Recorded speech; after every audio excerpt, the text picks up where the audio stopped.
Well, good morning. And just an invitation to those who are visiting. We are so glad that you've come our way and ask you to remain after services a brief moment so we can at least introduce ourselves to you and get to know you just a little bit better. We forgot to mention that tomorrow is Monday night for the Master, and that's your blue card there in the pew. So if you'd like to be a part of that work, or if you don't even know about it and would like to come and be our guest tomorrow, we'd love to have you. But fill out that information, and then we can have you put those in the collection plates, and we'll kind of simulate that. So if you weren't able to fill that out, to say that you are coming and going to attend for Monday Night for the Master, we would certainly appreciate that. We have the pleasure of Jim Corner from World Bible School. He and his wife Linda are here with us this morning, and they presented a great presentation of the work that he does not only in Africa but worldwide, and it's very eye-opening. And if you want some more information about that, he said he would stay afterwards to answer any questions. If you weren't able to be a part of the class and want to know a little bit more, you can get with me. He's given me as much information as I can to pass that along to you. So we're glad to have him present the lesson this morning about evangelism, something that's near and dear to his heart for the many years that he has been doing that, he and his wife Linda. So of course we invite you to stay afterwards to have any questions that you may have about World Bible School with Jim.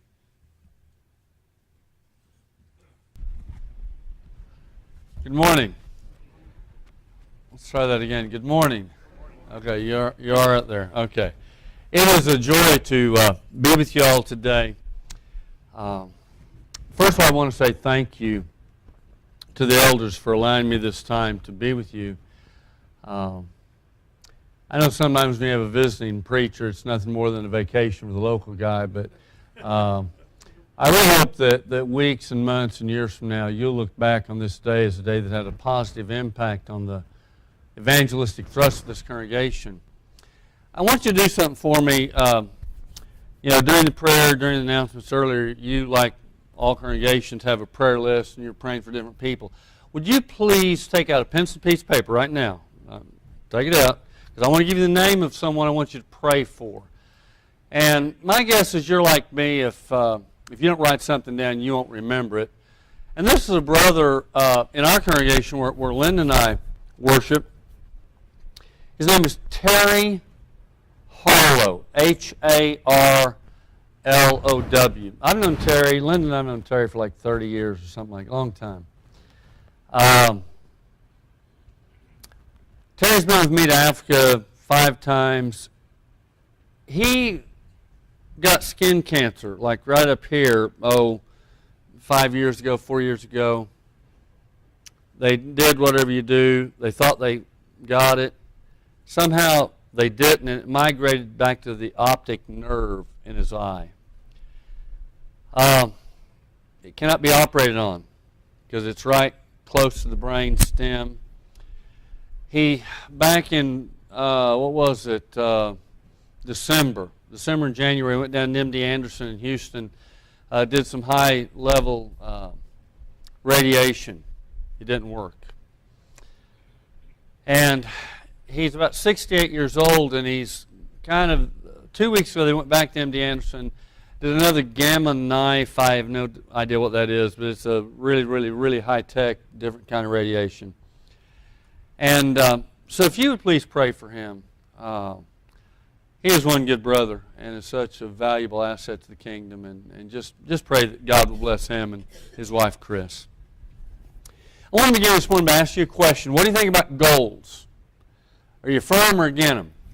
One thing I've noticed about people who are anti-goal, they regularly and repeatedly aim at nothing, and they hit it every time. I'm convinced that if you and I are going to be everything we can be for Jesus, we've got to be goal-oriented. But it's not enough to have a goal or a set of goals, because if you even if you hit it, if you're aiming at the wrong thing, it's of no value. Let me give you an illustration. There was a fellow who every year, him and a buddy of his would go deer hunting, and this one year his wife wanted to go along, and he didn't want her to go. And he said, well, honey, you really wouldn't enjoy it. It's real boring. She said, I think I'll have a good time. He said, well, sugar, he said, now listen, sometimes we go days without even seeing a deer, much less shooting one. You really wouldn't enjoy it. She said, oh, I don't care if I see a deer, shoot a deer. I think I'll have a good time. And the baby cakes, he said, listen, you sit in one place for a prolonged period of time, and you can't talk. You really wouldn't enjoy it. She said, look, I'm going. And, man, he knew she was going, so he got a rifle, took her out, put her in the first blind. Said, look, Joe and I were going to be gone for hours. You won't be able to see us. You can't move from this spot. You understand? She said, no problem. So they left. They got about, 50, 100 yards off, heard a gunshot go off. They just know she had shot herself in the foot or something. They run back there. She's got her rifle pointed at this cowboy saying, don't shoot, lady, don't shoot. You can have your deer. Just let me get my saddle off of him first.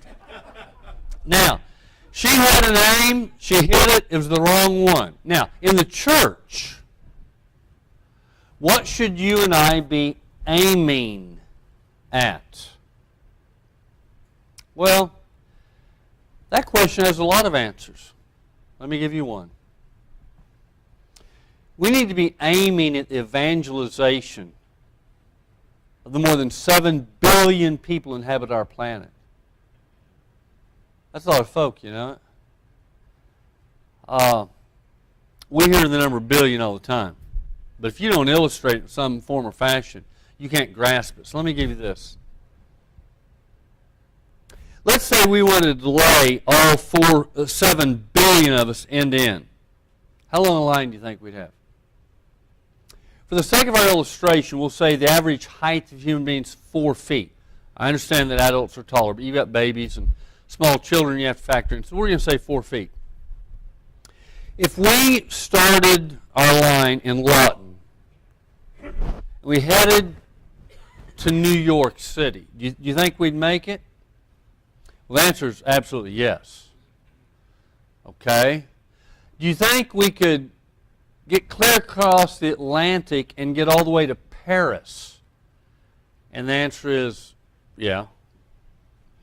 Okay. You think we could go all the way from Paris to Beijing?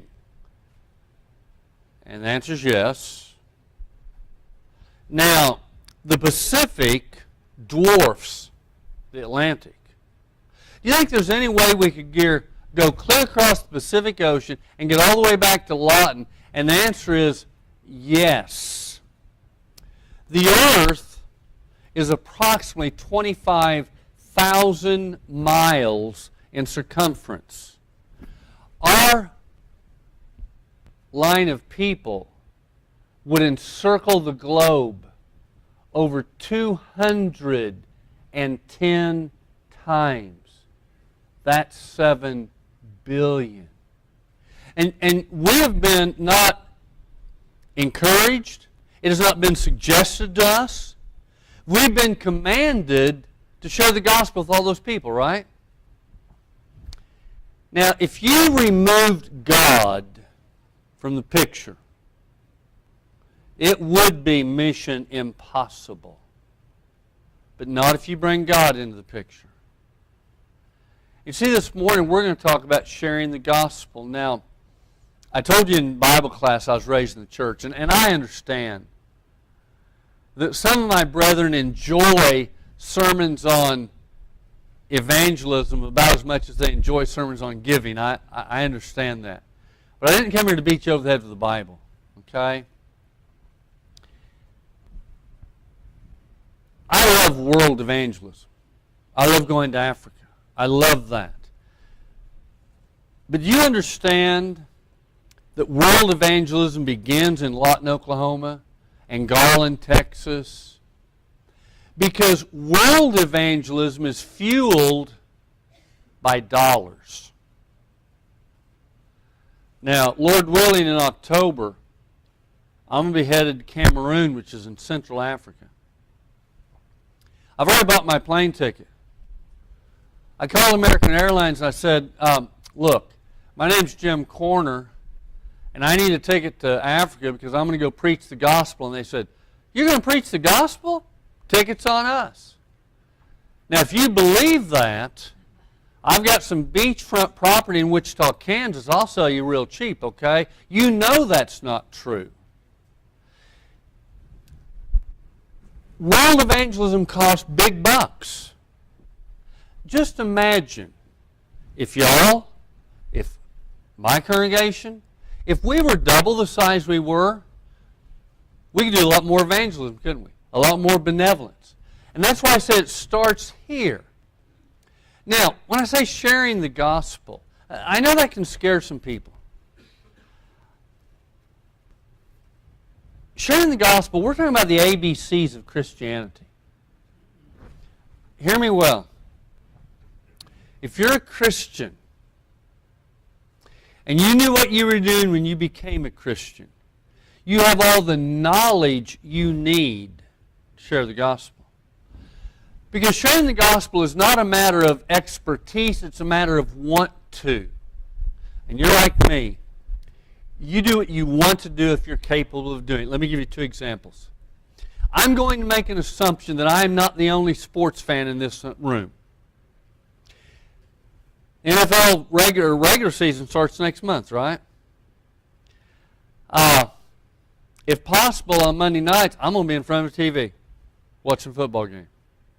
Linda never watches Monday night football, or Thursday night football, or Saturday afternoon football, or Sunday football. You know why? She don't want to. It's as simple as that. Now, I'm going to assume that y'all have church feeds every once in a while, or potlucks, whatever you call them up here. Now, if we were having a feed today, and I came through the line, and I came across some liver, I would have 2 responses. 1, I ain't taking none. 2, I would get the elders together. I'd say, brothers, we need to find out who brought this so we can disfellowship them. Okay, that's where I'm at on the liver thing, all right? Here's my point. We do what we want to do if we're capable of doing it. So, from a preacher's point of view, in trying to encourage you to evangelize, the question is, what can I do to motivate you? And what I'm going to share with you this morning is what I am convinced is the single greatest motivator to evangelism. If you can trumpet, trumpet, okay? Because we're going to talk about the cross. Now, hang with me right now because you're going to be tempted to go to sleep on me right now. Let me tell you why I said that. The cross is familiar. Many of us have heard the saying, familiarity breeds contempt. I believe familiarity breeds apathy. Let me illustrate it in this way. I'm going to give you a United States geography exam right now, okay? It's going to be 1 question, so it's pass or fail. I'm going to lay down some facts, and I'm going to ask you the question. So y'all listening? Okay, listen up. I was born in Wichita, Kansas. From there, I moved to Kansas City. From there to Topeka. From there to Fort Worth, Texas. From there to Lubbock, Texas. And for the last 36 years, I've been in the Dallas area. Now here's my question. Just shake your head yes or no. Have I ever lived near the ocean? It's got to go like this. No, I have not. In my entire life, I've seen the Atlantic, I'm going to say 12 times. The Pacific, probably 4 times, maybe 5. About 8, 9 years ago, I was in Cameroon. Part of Cameroon is on the Atlantic coast. I was in a town called Kribi, and the hotel I stayed in was on the Atlantic. And every day when I would look out on the Atlantic, I would say, wow. Now, there are fishermen who live in Kribi, who go out on the ocean every day, and they don't say, wow. Why? It's familiar. It's common.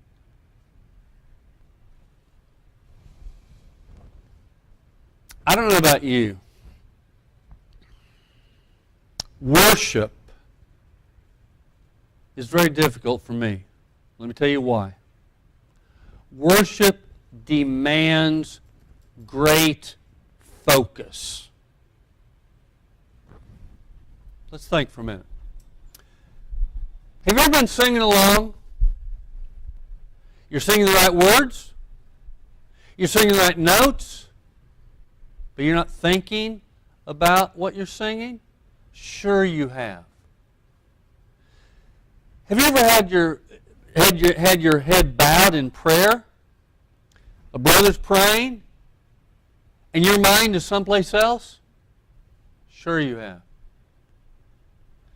Has the preacher ever been preaching and you're not listening? Sure you have. But what's worse? Think about this. Have you ever partaken of the supper? You've taken the cracker, you've taken the fruit of the vine, but you weren't discerning the body and blood? That's dangerous.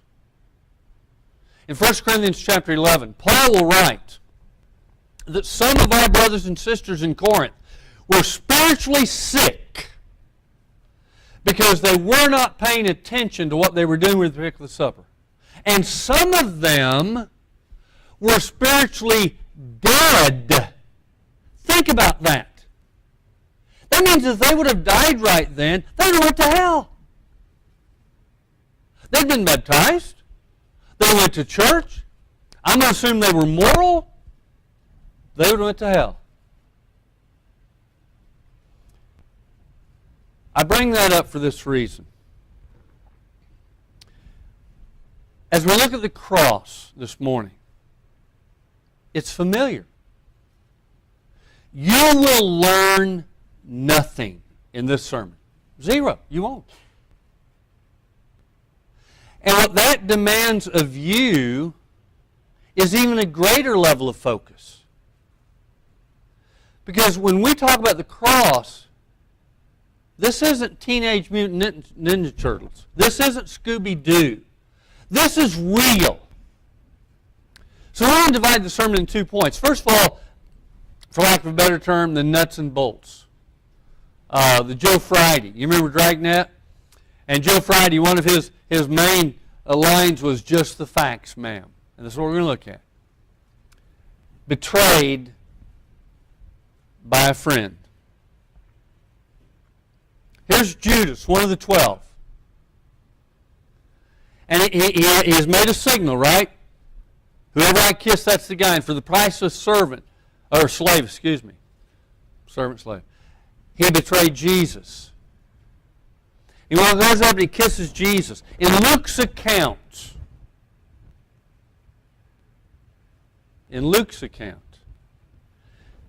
Jesus looks at Judas and says, Judas, do you betray the Son of Man with a kiss?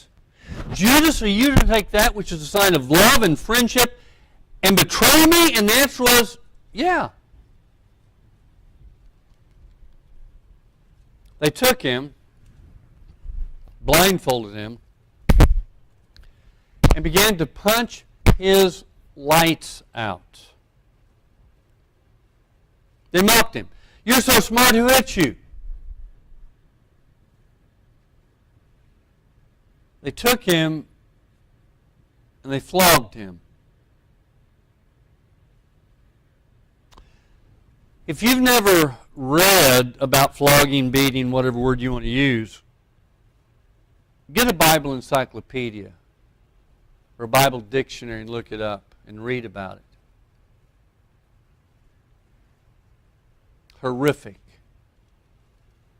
History records so many who never made it to the cross.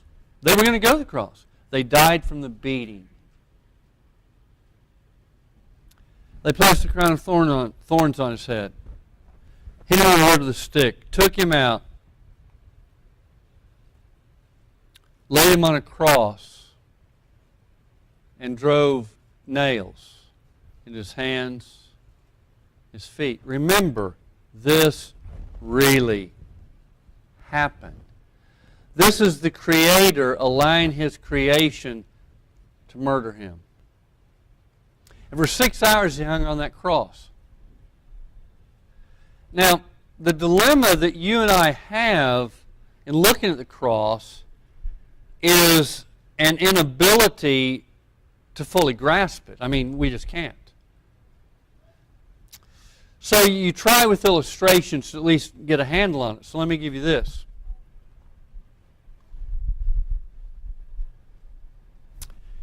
going to take two men. The first guy you know, or you know of him, Bill Gates. Okay? Last time I checked, $60 billion, something like that. Worth a lot of cash. So in your mind right now, picture Bill Gates up here, okay? The second man in our illustration is the poorest man in the world. I don't know his name. I don't know where he lives, okay? I can describe him for you. He has no shelter of any kind.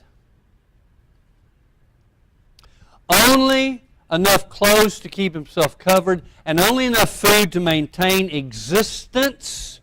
And I have described for you the totality of his wealth. Now, I'm going to ask you a question. Now, first of all, the question is not, can you picture Bill Gates going to the poor man, saying, Mr. Poor Man, I feel so sorry for you. Here's $1 million. I'm going to jerk you up out of poverty. That's not my question. Here's my question. Can you envision Bill Gates going to the poor man, saying, Mr. Poor Man, I feel so sorry for you. I'm going to trade places with you. I'm going to send you to America. You're going to live in my mansion. You're going to ride in my fancy automobiles. You're going to eat my great food, wear my great clothes, and everything else that I have. And I will come here and live as you do. Would Bill Gates ever do that? Never in a jillion years. That is precisely what Jesus did. 2 Corinthians 8, verse 9, for you know the grace of our Lord Jesus Christ, that though he was rich, yet for your sakes he became poor, so that you through his poverty might become rich. I have no idea what heaven's like, and neither do you. Whatever picture you paint in your head, however glorious it is, it's, I don't know how many more times greater. And he gave that up. I know why. I can't explain it. I don't understand it. But it's because he has a love for us that we just can't imagine. And in the reading before the Lord's Supper, in verse 21, him who knew no sin, he made to be sin. I don't understand that. I don't understand it. I know he bore my sins. Do you understand that? What was it like for him? You see, when you look at the cross, you have the physical trauma, which trumps anything we've ever imagined, but the idea of bearing sin is an abstract concept that I can't get my hands around, or get my brain around, rather. Think about this. When Jesus died, he suffered as though he in the 30s murdered 6 million Jews. He suffered as though he did it. Now, I'm not a world history buff. I'm not. But if I understand anything about history, world history, in the 20th century, I know that Joseph Stalin makes Adolf Hitler look like a Sunday school teacher. For Mr. Stalin murdered upwards of 20 million of his comrades. And Jesus, when he died on the cross, he suffered as though he did that. When Jesus died on the cross, he suffered as though he, in April of 1995 in Oklahoma City, blew up the Murrah building, killing 168 people. When Jesus died on Calvary, he suffered as though he piloted 4 planes on 9/11. Now here's where you and I have to be very, very careful.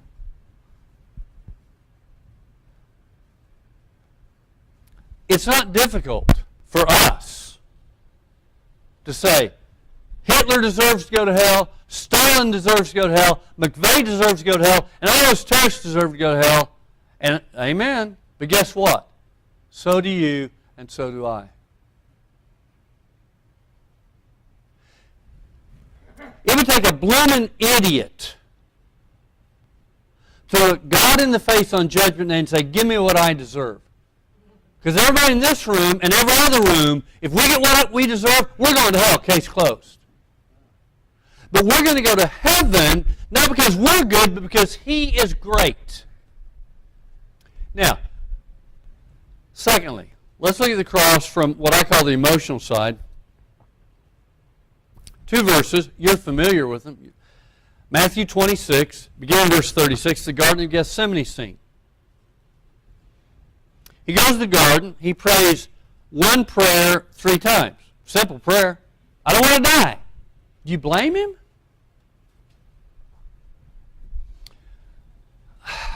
I have been so blessed in my life.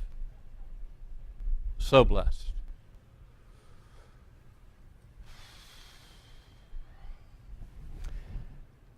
Health is one of the blessings I've had. Now, I have a pacemaker, and I had heart surgery a year ago, April, and I have glaucoma, and I have cataracts. I have a blood flow problem in my colon. And outside of that, about 5 other things, I'm okay. But, I'm not joking. Nothing I've ever had has caused me pain. I'm telling you the truth. Have you ever known someone that should never go to the hospital to visit somebody? You know, they go in the room and they say, now what do you have? Oh, my dad got that. Deader than hammer in 3 days. I mean, they just should never go to the hospital. When I was having my surgery a year and a half ago, I was talking to a friend of mine named Bob on the phone. He said, now what have you haven't done, Jim? And I told him, he said, oh, that's going to hurt like crazy. I said, well, Bob, I appreciate those words of encouragement. I almost called him Barnabas, but not quite. Well, he was wrong. But now some of you, and I remember it was either in a prayer, either Leroy's prayer, I think it was Leroy's prayer, mentioned someone who's in a lot of pain. And some of you know pain on a first-name basis. And you know better than I do. Pain can be frightening. Now, the good news for you and me, I didn't quote the whole prayer, did I? Indeed, he said, let this cup pass from me.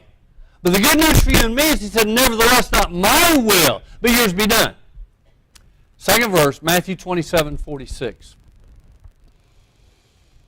For the cross, he cries, my God,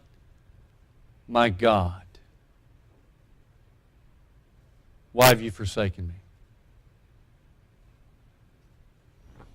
Now, there are many things that happened to Christ on the cross that have never happened to you or me. I want to isolate one, and that's this. His Father turned his back on him. I don't know y'all. I don't know your background. But I know this, God has never turned his back on you. Now, let me give you a quick bio, because I want to make a point. Now, my parents are both deceased. My dad was one of our deacons at the West Douglas Church of Christ in Wichita for a long, long time.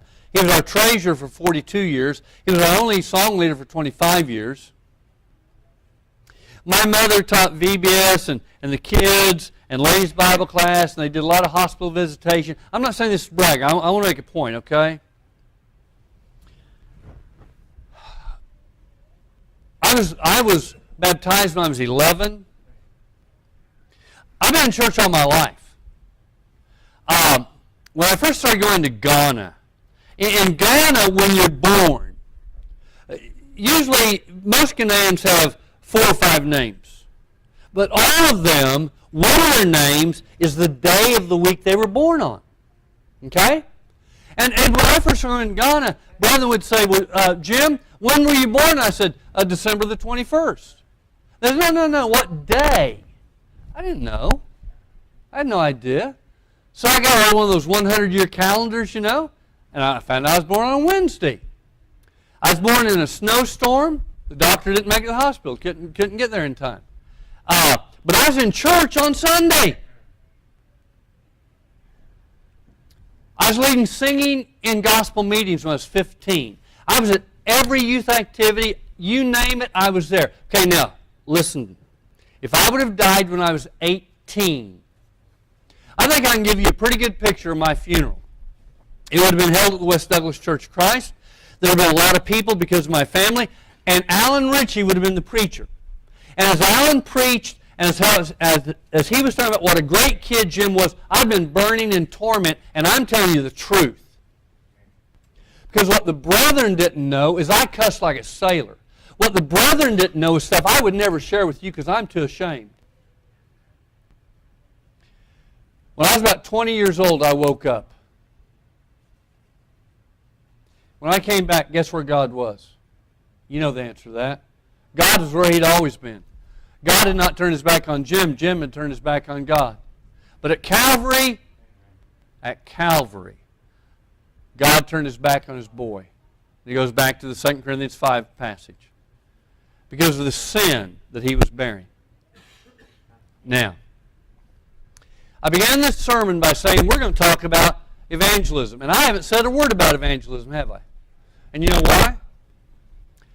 Because to the extent, to the degree that you grasp Calvary, that will determine your speech. In Mark chapter 1, beginning in verse 40, familiar story. A leper comes to Jesus. If you want to, you can heal me. And Jesus says, you're right, I can, and He did. Verse 43, Jesus says to the man, keep your mouth shut. Don't you tell nobody what I did for you. And the very first thing this man did was disobey the Lord. Am I telling the truth? First thing he did, he went out and told every man and their mother. This guy was like a grandparent. Our grandparents are cool. I mean, grandparents are cool. Grandkids are cool. Kids are okay. Grandkids are great. Okay? And you know the job description of a grandparent. Let them do whatever they want, fill them full of chocolate, and give them back to mom and dad. Because it's payback. That's what it is. You know, our daughter Stephanie, she'll be 38 next month. She has 3 boys. Will is her oldest. He's 11. I really hope that God will allow me to be in their living room when Will goes out on his first date. Because I want to hear Will say, well, Mom, what time do I need to be home? And I don't know if she'll say 10 or 11, whatever she says. I'll say, Stephanie, wait. Don't you remember, your kids were going to be able to stay out as long as they want. Dad, I don't want to hear it. Stephanie, don't you remember, your kids could go anywhere and with it. Dad, I don't want to hear it. I pray God will let me be there. I mean, I just look forward to that day. I love to mess with my kids. But here's my point. We share good news. That is normal. I would talk about, if you're a Cowboy fan, the Cowboys won the Super Bowl, but that is Scooby-Doo land, I do think, okay? But I had a friend, or we had a friend, his name was Alton Epps. Alton's went on to be with the Lord. Alton's one of the greatest Christians I've ever known in my life. Quiet man. He wasn't a teacher. He wasn't a song leader. He was just one of the greatest servants I've ever known in my life. And like I said, introvert, okay? But this was a long time ago. The Cowboys didn't win the Super Bowl. Guess what Alton did? He talked. You see, that's natural. So here's my question to you. Can you trump heaven? No, you can't. And you know you can't. I'm going to go to heaven because of what Jesus Christ did for me. And that puts a smile on my face, and that gives me a reason to speak. You see, churches do not grow because of preachers. Did you know that? They don't. Eric cannot grow this church. And that's not a knock on Eric. The Apostle Paul couldn't grow this church. Jesus Christ could not grow this church. Church Churches grow because of members. Now, I'm not a farmer, okay? I was born around cement. I love cement, and I hope I die around cement. No offense, Charles, but that's where I'm at, okay? But I'm glad there are farmers, because I like to eat. You don't have to be a farmer to understand this illustration.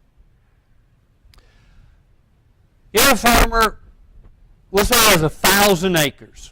And he has 1,000 acres, okay? And he plants, hear me well, 100 acres, okay? And the rains come just at the right time, and the sun shines flawlessly, and everything goes just well, and he prays. He's a praying farmer. He prays every day, "Dear God, please give me 1,000-acre harvest." He only planted 100. But he prays, 1,000 acres. When harvest season comes, will he get a 1,000-acre harvest? No, you don't have to be a farmer to figure that one out, do you? Listen, everybody in this room has people that you come in contact with that will give you an ear. I was in business. Before I got into preaching, I was a businessman. And I was in business with a man named George, and George was an ungodly man. He was one of these guys that you liked. I mean, he's a pleasant guy. But I mean, you know, the nearest tree's more spiritual than George was, okay? And I go to preaching school. And I come back during the 2 years I was there, went to Wichita and went to see George. And I said, "George, I want to talk to you about Jesus." Here's what he did. He got an hour and a half. So for an hour and a half, I got to preach. Now, it didn't do anything. But let me tell you something. I'm confident of this. I am the only person in the world that George would have given a minute to, much less an hour and a half. And here's my point. There are people that all of us have people in our sphere of influence. Their relatives, their friends, their co-workers, who will at least give us an ear. I'm not saying they all become Christians. I know better than that. But as we said in Bible class, our task is to plant seed. That's what our job is. And to the extent that we plant seed, the church will grow. I'm not one of these people that believes the church cannot grow in America. Some people believe that. Oh, the church grows in Africa, and it does. And the church grows here and there. I think the church can grow anywhere where the Word of God is planted. Now, are there more receptive areas than others? Sure, I understand that. But the church in Lawton can grow. The University Church can grow. But it will grow as we get in the field. We're going to sing the song that Tim has selected as invitation song. And I'm going to talk to two groups of people very quickly. Number one, if you're here this morning and you're not a child of God, we are, and I am so serious about this. We're so pleased you're here. You are our guest, and we love you, but better than that, God loves you. And we've just talked about that. And if you believe in the Lord Jesus and you're prepared to repent, that's a fancy Bible word that means you're going to give your life to God. And to confess Him before this group of people, we would be thrilled to witness your baptism. But I know that most of y'all are members of the church. So I have one question for you. Are you playing church?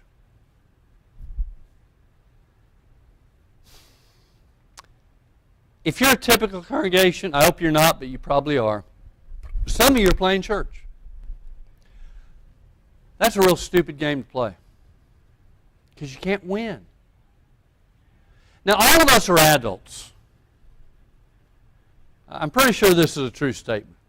When we were kids, sometimes we disobeyed mom and dad. And you know what? I don't know about you. Sometimes I got away with it. And they never found out. Now, some are minor things. I told you my dad was a treasurer at our congregation. He would always count the contribution in the preacher's office. And I would hardly ever go in there, but one Sunday I don't know why, I was about 12 years old. I went in there, and he's griping. All these kids putting pennies in the plate. I did. So I told all my friends, Bring all the pennies you can next week. And we flooded the plate with pennies. And I made a point that Sunday to go back. My dad, oh man, the reason you know that he never found out that Jim did it is because I'm standing before you alive. Okay? My dad would have killed me. Okay, that's a minor deal.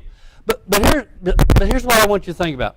I've heard this quote, you've heard this quote, it's an old one, attributed to two people, either Abraham Lincoln or Will Rogers. Now, if Abraham Lincoln said it, then Will Rogers plagiarized, but that's okay. But here's the quote. You can fool some of the people all the time, and all the people some of the time, but you can't fool all the people all the time. I would add, you can't fool God none of the time. That's lousy grammar, but it's great theology. Look, as we get ready to sing, invitation time is not stone throwing time. Invitation time is praying time. It's loving time. It's saying we care about you time. And if you have a need this morning, if there's a sin that just seems to have you by the throat, and you'd like for us to pray about, we would be thrilled to do so.